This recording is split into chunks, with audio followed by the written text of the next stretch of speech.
Welcome to the Classics podcast, Does Virgil's Aeneid, with myself, Katrina Kelly. And me, Caroline Lawrence. Word for today is Is Limen Limen Part Part 2. 2. We're Talk back for more. There's so much we want to say about these limina. So thank you for rejoining us for Part 2 of Episode 2. Last time we got up to book 4, and we will go more quickly through the last 6. No, sorry, maths, is it 8. right? 8. Thank you, my math system. But before we go, talking about the threshold as a both physical and emotional barrier that you cross to go on a mini hero's journey, to learn something, to grow, to achieve something, to get the goal. We were going through it, through the Aeneid. We've been talking about Hollywood screenwriting and great storytelling. And there was just one we missed where Aeneas leaves Troy. And we were talking about, is there one moment when you can say he definitively leaves Troy? And it is one moment, I think, when he leaves his ordinary world and goes into the world of adventure. It's the moment depicted on many vases and other works of art from before Virgil wrote the Aeneid. And it shows Aeneas with his aged father Anchises on his shoulder, often wearing a lion skin, and then with his father on his shoulders and holding the hand of his little boy Ascanius. And Clarissa, his wife, should be behind, but she's not, because she's not going to be part of the story. And it comes Aeneid 271, where he's telling the story. And it goes like this. Hic fatus lato sumeros subjectaque colla veste superfluique in sterno pelle leonis sucedoque no oneri dextrae se parvus iulus implicuit sequiturque patrem non passibus aequis. As I was reading it out loud, let me translate it first and then I'll tell you. Having said this, I cover my broad shoulders and bent neck with the pelt of a tawny lion and take up the burden of my father. Dryden says the welcome burden. Little Iulus attaches himself to my right hand and follows his father with unequal steps. And as I read that last line, after you've got these first 3 verses with spondis, quite long and solemn, and then suddenly you've got implicuit sequiturque patrem non passibus aequis. He links his hand and follows his father with unequal steps. You can almost hear his little pitter patter of his feet. And again, that is why we're reading this in the original, where Virgil is a genius. And you can even see that line is longer because it's got dactyls, the little quick, the 3 beat feet rather than the 2 beat spondys. So I just think that's genius. That's a fantastic example. So we've been to Carthage, we've been crossed the threshold of the cave, and We're now into book 5, aren't we? So yes, so poor, obviously there's a moment when Aeneas leaves Carthage. That's another mm. dramatic crossing of the threshold. He's left Carthage. And with that, we almost get the literal burning of that threshold because we see the pyre of Dido, don't we, from a distance as Aeneas is on his ship, setting sail in the opposite direction. Absolutely, and he doesn't know quite what it is, but they feel it's ominous. Either the city's being attacked or something bad is happening. So there's that kind of literal cloud hanging over him as he goes heading towards the place they finally realize is going to be their destination, Italy. But they make landfall in book 5 in Sicily. And there's a brand new translation of the Aeneid out by Scott McGill and Susanna Wright, and they've done a great job. We might talk a bit more about translation later, but there are 2 schools of thought of translation. One is where you take that ancient story and you modernize it so everybody can understand it. And they're speaking in, Californian slang and stuff like that. The other version is it's called the foreignizing, where we're going to bring our modern reader and put them in that strange ancient world. And that's obviously the version I like. And McGill and Wright have found a really good compromise, but they do it more of the foreignizing. They keep a lot of the words for Greeks that aren't just Greek, or words for heroes that show who their father was. So it's a great translation to read. And in this one, um, they've named the chapters, and it's great to just look at the chapter names. You can even get that on your free sample on Kindle. And they call book 5 Games and Goodbyes, because it's when I think they call it that. It's when the funeral games for Anchises. And it's one of the two holiday books in the Aeneid. We were talking about its structure earlier, and the first 4 books are quite intense. And then you've got what I call the cup of cocoa book, a book where the reader and the hero can just relax with a cup of cocoa and have some fun before book 6 and 7, the journey to the underworld and the arrival at the destination. And then 8 is another cup of cocoa book where we can relax. And then the last 4 books of the Aeneid, where it's going to be battle, battle, battle. Yeah, exactly. Although it's funny to think, isn't it, that there's so much sadness involved in this, that having left Dido, then the fact these are funeral games. But as you say, there's also some comic relief in there. It is definitely takes the pressure off some of the situation by dropping us into these stories where now the threshold, they're not going anywhere. So you might think there isn't going to be a further threshold for this point, but actually we do get a very physical one. We get a line in the sand because this is all about those ancient funeral games where they would race. So there needs to be a starting and a finish point for that, doesn't there? Absolutely, yeah.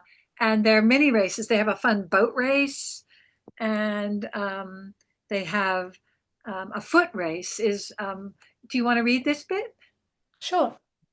So here we go. Aeneid 5, 315. Haec ubi dicta locum capiunt signoque repente, corripiunt spatia auditio, limenque relinquunt, effusi nimbo similes simul ultima signant. So many S's there, that similes simul ultima. That's a Oh great. yeah, yeah. And spatia as well. But the limenque, did you spot it? So the translation, at these words they take their places, and suddenly, that's the repente, the signal heard. They gauge the distance and leave the starting line, limen, and pour forth like a cloud. At the same time, they focus on the finish. So that's I like this. This is quite a complicated passage, and I love that. I think Llewellyn Morgan said even Virgil's contemporaries sometimes found it quite challenging. This isn't just hard for us Mhm. to decode. It was hard for them too. And it's quite strange because corripiunt spatia almost means they covered the space and then they leave the starting line. It's almost like they've anticipated in their mind. They're visualizing themselves. I guess they say to athletes, visualize where you want to be, and they do that in the final line too. Simul ultima signet. At the same time, signat means to focus on or have in mind, and the ultima is the end, the Mm. final. I think as athletes do in a race in that 100-meter sprint, that they are trying to anticipate the starting gun, aren't they? Without being a false start, they've got to have that perfect timing and be visualizing as well. It's all about the visualization, seeing themselves at the end of the track at the same time. As soon as it's gone, it's got to be instantaneous. But Katrina, you're a runner, and effusi nimbo similes, they pour forth like a cloud. That's not really a simile of speed, a cloud, is it? No, no. I mean, I wonder if in this case it's more capturing that there's sand and dust coming up everywhere Oh, as they're moving as one. But it's more what you'd associate with a large group long distance race, perhaps, is where you've got a cloud, you've got a big rush of people all grouping and jostling for space. yeah. Not what we'd think of as a lane draw and a sprint race. But yeah, you're right. A cloud isn't necessarily fast moving, is it? It's No, clouds we very don't know, but slowly, but Virgil might be referencing some other poem or thing that's lost to us, or even that we just haven't discovered. He knows again what every word is doing. So, yeah, every single word is there for a reason, isn't it? and I guess I like your idea of the cloud, of this big cloud of dust kicked up. That's great. I love that. So then we come to book 6, which is halfway through the epic. Of course, and we've got our visit to the underworld, as we've said before, and we've got that entry point, we've got the mentor, we've got the golden bough as the talisman, and then we've also got the exit as well, which is a, I mean, we could talk for hours about that whole thing I because think we will in a future episode. exactly. So we'll leave it for now, but we've got that ambiguous exit, a crossing of a different threshold to re-enter the world as he then continues his voyage into book 7. And in book 7, he finally arrives at his destination, which is Ostia. And that's another, Ostia means mouth. It's the mouth of the river Tiber. And of course, it's where Ostia Antica, the ancient port of Rome, was, and where modern Ostia Lido, Ostia Beach, is a few, because the Tiber kept depositing silt. And Ostia is another word for an opening, like valva, or like um, other words for forays is another word for double doors. So there are several words that can stand in for threshold. And this is one of the rare times Aeneas is called happy. And just before you read the passage, I've been to Ostia several times to research my books, The Roman Mysteries, set in Ostia. And there's this wonderful cheesy restaurant, that touristy restaurant in Ostia that you can go to, literally called in Italian where Aeneas got off. Al sbarco di Enea. It's got this wonderful. The waiters are all dressed up like Romans with mini tunics. Mini to MINI tunics. But it's a super fun place, and we might be able to show a slide of a kid dressed up on the threshold of the threshold. So, do you want to read the bit where he arrives in Ostia, which is the Yes. mouth of the river Tiber, which is his destination? Because as you say, he's lightest, he's happy, which is so rare. We're normally seeing Aeneas as either being very miserable or dejected, or his epithet normally is pious, isn't it? It's pious, it's dutiful, all of that imagery, which we'll come back to as well. But as you say, here he's lightest. So, book 735. Flectere iter sociis terrae quad vetere proras, imperatet lightus fulvios cedit opaco. Yeah, very nice. He And orders his companions to change direction and to point the prows towards land. Happily, he enters the shady river. And for the Romans reading this, there would be lots of connotations to this, wouldn't there? Not only is this the key moment when he's arriving in their land, in the place that will become Rome, but also the prows, the proras, reminds us also of Augustus, doesn't it? And how he had the rostra, the kind of beaks of ships, also up in the forum. And that would be a visual image that they might be thinking of at the time. and apparently this, we like the first half of the Aeneid because it's got Dido and Aeneas in book 4, and it's got the sack of Troy in book 2 and stuff. But apparently the Romans preferred the second half of the Aeneid because there are all these mentions of Roman tribes, Italian places, landmarks of Rome. And so they really loved this. So, yeah, they would have cheered as he orders his companions to change direction and point the prows towards the land. And actually, I noticed looking this, it's not strictly happily he entered the shady river. It's happy he enters the shady river for nice metrical A point. meaning as if he could be happy for a while. It's not a fleeting thing. Sort of he is happy. That's the adjective, isn't it? He doesn't do something in that moment. He's happy because of it and whilst doing it. Very nice. And then, of course, he arrives, and King Latinus says, "Oh yeah, I'm expecting a stranger. I've been told that he'll marry my daughter, and they'll be the greatest. They'll engender the greatest race that was ever born."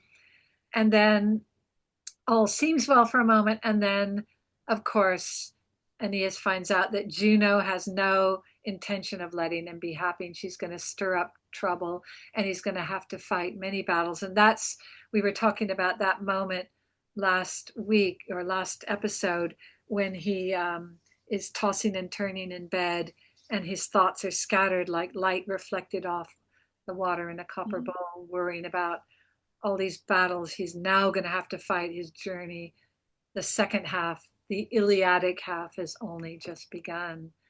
Yeah, and so book seven, we also have a side quest, we might call it, for a different type of hero's journey, don't we? Because we've got the loathsome fury, Alecto, squatting on the threshold of Queen Amata, sent by Juno to drive her mad. So again, we've got these evil spirits that you mentioned right back at the beginning of our Limen episode, linking these thresholds together. So it's not just our hero that can cross thresholds, it's also the bad guys as well because now Alecto becomes the kind of the hero of her own story in her desire to plan and battle to drive Queen Amata mad. So she does this about halfway through this book, doesn't she? In Aeneid 7. And Virgil in English says, From here Alecto, infested with Gorgon venom, first makes Fallacium and the lofty roofs of the Laurentine king, and squats silently on the threshold of Amata. Exim Gorgoneus electo infecta venenis, principio latium et larentis tecta tyranni, celsa petit, tacitumque absedit limen amatai. Tacitum quod sedit imminamatai. Is that actually, I think, is she sitting on the quiet threshold, on the silent threshold? I think tacitum goes with limen, doesn't it? So although it's she's sitting silently, I think she's sitting on the silent threshold. So there's a term for that, but Virgil knows what he's doing. That's such a creepy image, isn't it? It really is. It's It's it's quite almost, unnerving. yeah, like, when you look Yes. around and suddenly there's something just there in your doorway. It's a real horror movie moment. Um, what about, so book seven is kind of, uh-oh, he's gonna have to prepare, it's preparing the way for all the battles that are coming. But then you've got book eight, the second holiday cup of cocoa book. Have we got any thresholds in that? Yeah, book eight, the in medias res bit that we mentioned in episode one, we've got the beautiful palace welcoming Aeneas to the site of future Rome and kind of give him a bit of a tour, haven't we? And again, for contemporary readers, this is the exciting part where you're having bits that you recognise. It's a kind of history and mythological lesson combined. So Aeneas first enters the site of Rome and then the palace of King Evander as well. So I think lots of mini thresholds, which are all setting those scenes for future events and reminding Aeneas of his mission and how he's sort of dedicating himself to establishing Rome's future glory, even if he doesn't quite know it or understand it or even recognize it yet. The I mentioned last time the new translation by McGill and Wright. They've got very very good names of the chapters, and I last time said it that chapter five they called games and goodbyes. They called it games and farewells, but that's fine. But for eight they call it new allies and new armor, and that's great. That reminds us that Aeneas is here going to get a new ally in Evander's son Pallas and new armor like Achilles gets armor from Hephaestus, Aeneas gets armor, and that's going to be an amazing. We talked a bit about that, the shield of Aeneas as a kind of time machine and a bit of propaganda, but also with darker subversive elements to it. Yeah, Uh, so yeah, do listen to the Lumen episode to find out a little bit more detail about Aeneas's shield. Yeah, and one thing I love about book eight is again that Romans would have loved that he's showing them the Forum Boarum, the literally the cow form, with literally cows walking through it, and it's kind of like, oh, this is what Rome looked like before we built it into this grand city, and it's like whenever I see a film set in London, I'm yay London, and there's that place and there's that. Oh, you don't go that way across the bridge to get to there and stuff. So I think the Romans would have loved that. It's a fun book. Although Natalie Haynes, I just listened to her summation of the whole Aeneid recently, and she talks about how King Evander talks and talks and talks, and he's so boring, but he's not really. So give Virgil a chance. Sure. So that brings us, I suppose, to the final third of the poem, doesn't it? To the last four books, books 9 to 12, which devolve into battles. Each of these, again, you could say is a mini hero's journey as well, but we won't delve into the detail of those, and that might be something that listeners want to do themselves and think about the whole cycle we've talked about and almost apply it book by book to those different stages, as we have many different characters undergoing their own kind of mini fights and mini journeys. And last time we talked about, I was saying how this crossing the threshold and the battle and the ordinary world and the visit to death, they're all Hollywood plot beats and tropes. And you might, of course, Virgil had not read the books on writing a Hollywood blockbuster. Like my two favorite Hollywood screenwriters are John Truby and Blake Snyder. Um, and they taught me how to write essentially, and they're both well worth looking into. Um, Although Virgil hasn't read these books on the beats or Joseph Campbell, they're all in here. And there's and again, he's such a cinematic writer. There's one bit from the Sack of Troy in book 2 that I'd like to just read to you. It's a mini hero's journey, and like Alecto that you mentioned earlier, it's this time a baddie who's crossing a threshold. And of course, in monster movies, we've got the haunted house or the woods or whatever, and we're wanting to keep away the baddies. So this is from Aeneid, book 2, 479, when Aeneas is recounting what he sees from this lofty vantage point. Again, very cinematic. It's like he's almost in the god shot, looking down. He can see all of Priam's palace. The roof's been torn off. He can see it laid, but we can see what's happening as if he's almost in a cinema watching. And it talks about this one character, ipse inter primos correpta dura bipenni, limina perum pit, postis ques cardine vellet, aeratos jamque schisa trabe forma cavavit, robore ingentem, lato deditore fenestram. So that's got a lot of nice sounds and some spondies. And the translation is, first of all, he seizes a double axe and bursts across the sturdy threshold, or even tears up, perumpet, tears apart the sturdy threshold and wrenches the bronze doorposts from their hinges. And now, chopping out a panel, that word is trabe, he broke through the solid oak and made a massive gash with a gaping mouth. And when I read that, I totally thought of the moment when in The Shining by Stanley Kubrick, Jack Nicholson's character chops through the door and says, "Here's Johnny." And it's so cinematic, it almost made me laugh. So, although that's why I say if Virgil was alive today, he'd be making films, I think.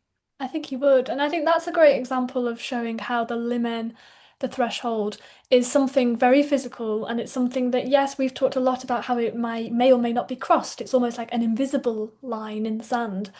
But that also they are kind of sacred. They are, if they are destroyed, if that threshold, the sturdy threshold, something that's really permanent, shows that there's a home, that there's family, that there's security, is then broken down, that is a really kind of heartbreaking moment. It's something that yes works as a dramatic piece, but it really is about the home, or in this case, the city, kind of crumbling down to pieces.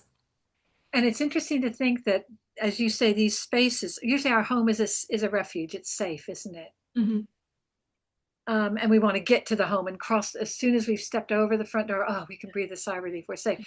But then sometimes, as in here, suddenly the home is the danger, the city is the danger, and we must get out of it. And this is deeply, deeply scary because our place of safety has been compromised, and that's scary. That's very scary.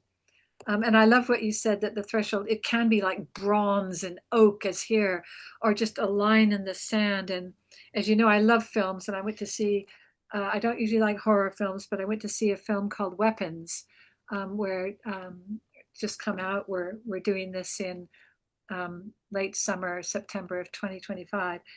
It's about suddenly at 2:17 one morning, all the kids in this primary school classroom, all the little fifth graders of the year fives, get up and they all run out of their house, crossing the threshold and disappear into the night. And all except for one kid. And I don't want to spoil it too much, but there's one moment where there's a threshold of salt dribbled on the floor. Hmm. And you know, the character knows not to cross it. And it's so funny because it's quite a scary film, but it has some funny moments. He puts his foot over the salt, and as he touches the other side with his toe, it goes ding. The little soundtrack goes ding, and then all hell breaks loose.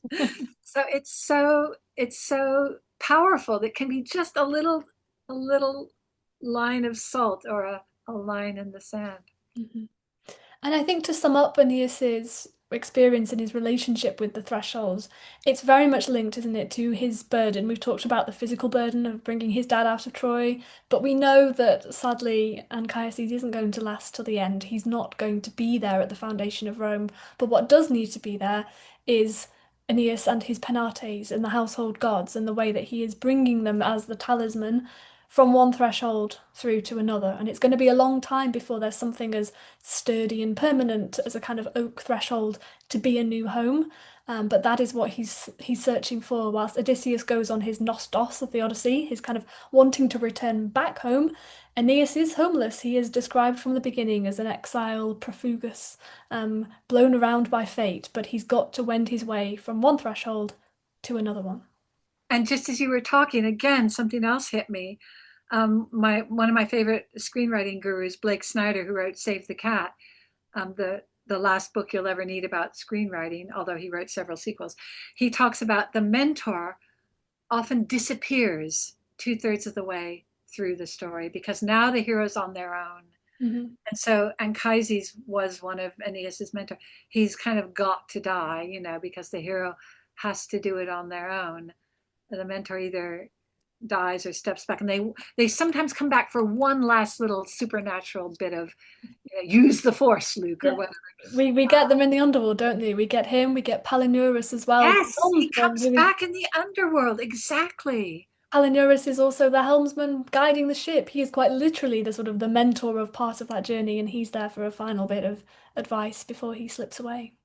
Now, there's a great other resource, which is Stedman's free PDFs. He does lots of Greek excerpts from Greek and Roman classics, and he's got a great commentary to some of Pliny's letters and to great passages from the Aeneid. And in one of his helpful free commentaries, he says that some scholars believe Aeneas is making a transition in book two, that's the Trojan War book, from a traditional Homeric hero who strives through brave deeds to achieve immortal glory, in other words, a kind of personal goal, to Virgil's ideal of the Roman hero who embodies pietas, devotion to family, community, and gods, a kind of leader for the people, not for his own glory, but someone who's a hero because he leads his people.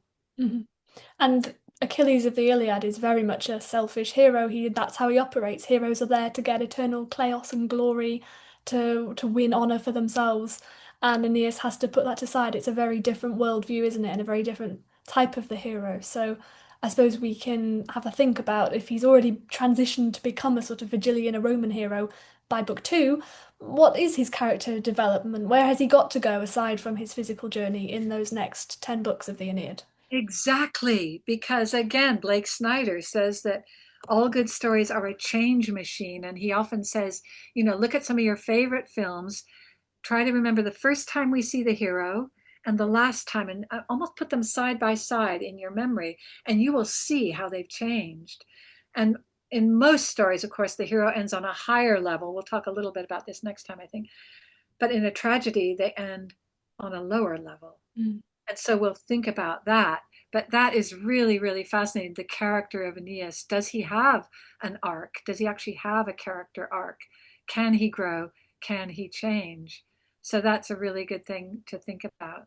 Yeah, well, let us know your thoughts. You can always send us an email or you can write in the comments below your thoughts on Aeneas's journey and also any other examples that you find of a limen. So when you're next reading a book or watching a film, think about the hero's journey, think about all of those different moments of crossing the threshold and share your favourites. And next time we'll be back when our word will be and Cano. no, I I sing. think. Thank you so much. Thank you, Katrina.